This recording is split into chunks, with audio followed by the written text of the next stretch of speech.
Sexta-feira da 29ª semana do Tempo Comum. Eu sou o Padre Pedro Paulo. Estamos começando agora mais um programa, a Bíblia, o Mundo de Hoje.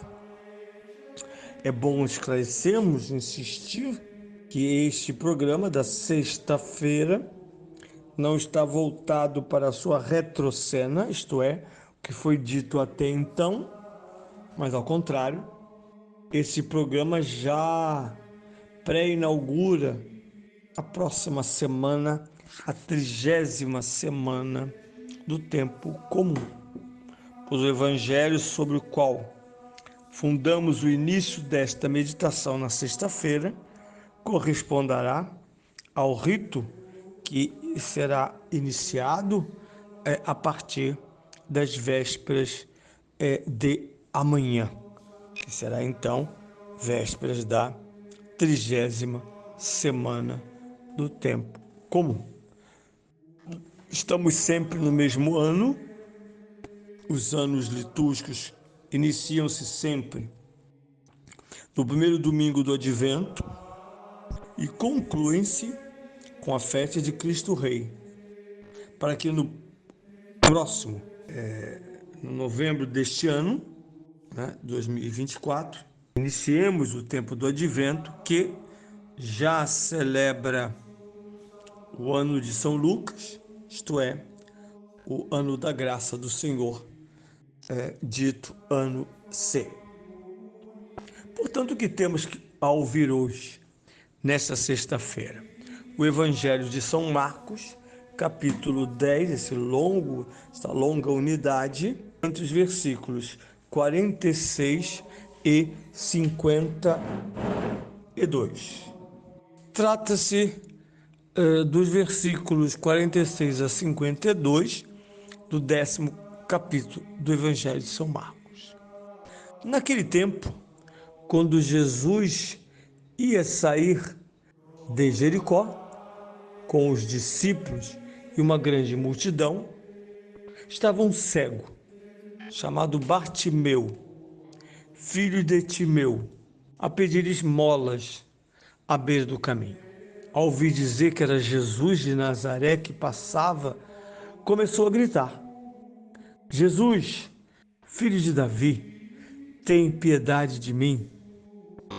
Muitos repreendiam-no para que se calasse, mas ele gritava cada vez mais: Filho de Davi, tem piedade de mim.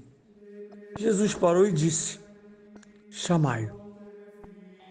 Chamaram então o cego e disseram-lhe: Coragem, levanta-te, que ele está a chamar-te.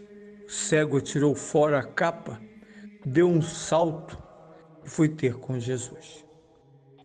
Jesus perguntou-lhe: Que queres que eu te faça?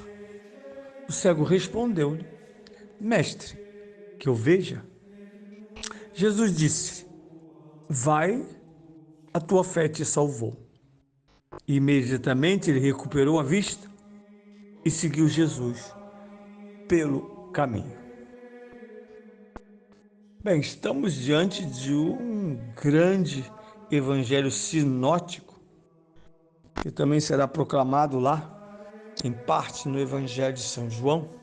Cada evangelista, com mais detalhes, essa narração básica vai repercutir de modo mais extenso quando se tratam de 28 capítulos de São Mateus, lidos no ano passado, ou quando se trata dos 24 capítulos de São Lucas, que serão lidos no próximo ano.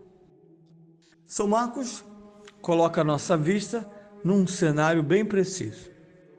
Jesus está na bela cidade de Jericó, uma cidade que tem a idade de 9.000 anos, agora um pouco mais, e constitui uma das origens da formação urbana de Israel e da própria antiguidade, já que Jericó fora habitada também por povos pagãos, até que Israel retomasse com a campanha de Josué e depois de Josué todo aquele território que por fim será o território do reino de Israel, pelas mãos fortes e pela mente sábia de Davi e de Salomão.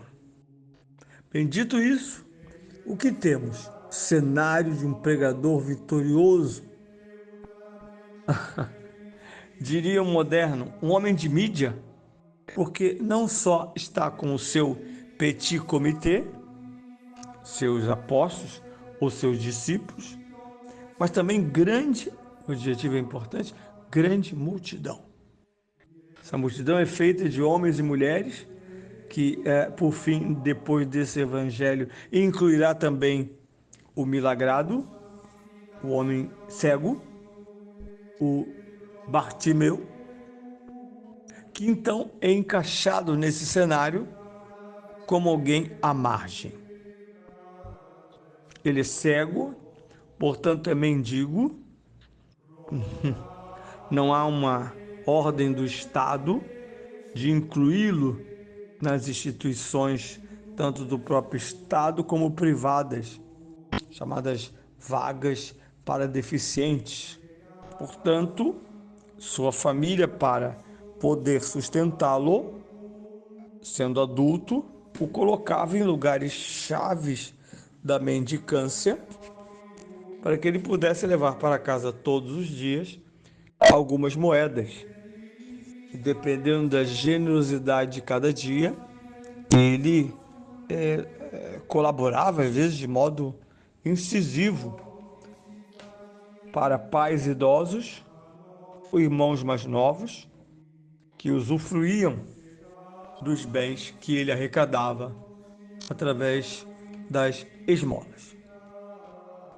De repente, essa câmera vai se aproximando mais, porque provavelmente, à beira de uma grande estrada, muitos deficientes falsos e verdadeiros, aproveitando a passagem da multidão, pediam esmola. Assim como nas nossas grandes vias, nós encontramos lá os vendedores de água no calor do Rio de Janeiro, no engarrafamento nessas ruas horrorosas, esburacadas, perigosas e quentes. Lá está o vendedor de água gelada, água mineral, refrigerante. E se der, ainda uma tradição tão carioca, que é os biscoitinhos Globo lá, aqueles biscoitos farolentos, que vão acompanhando o tédio de um engarrafamento.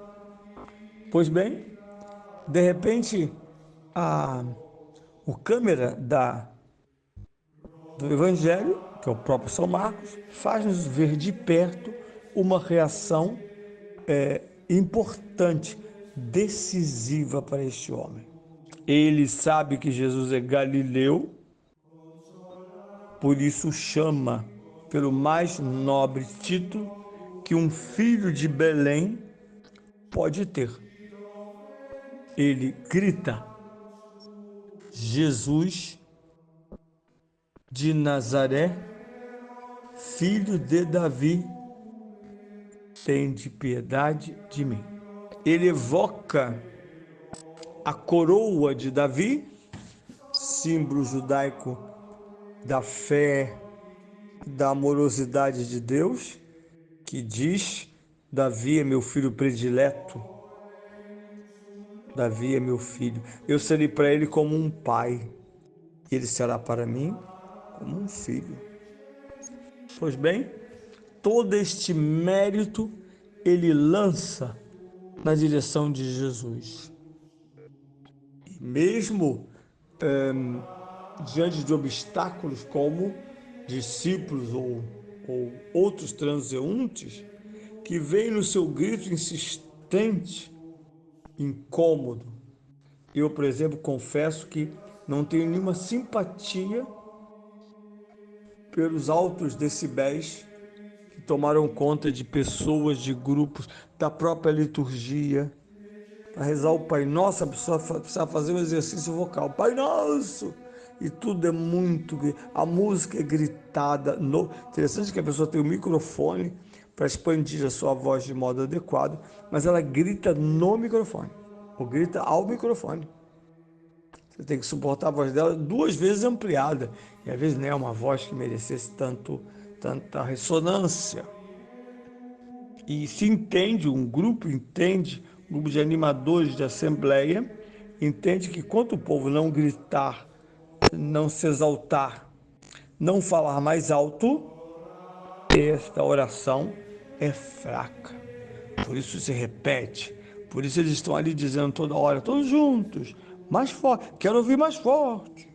É uma coisa horrorosa, uma intervenção cafona, mas sobretudo antiprodutiva, porque nós sabemos que o silêncio amadurece a palavra dorme nos braços do silêncio e por isso é mais eficaz, mais nítida, cai de fato, pousa sobre o assoalho do coração, da alma e da própria consciência. Coisas gritadas não calam em nós.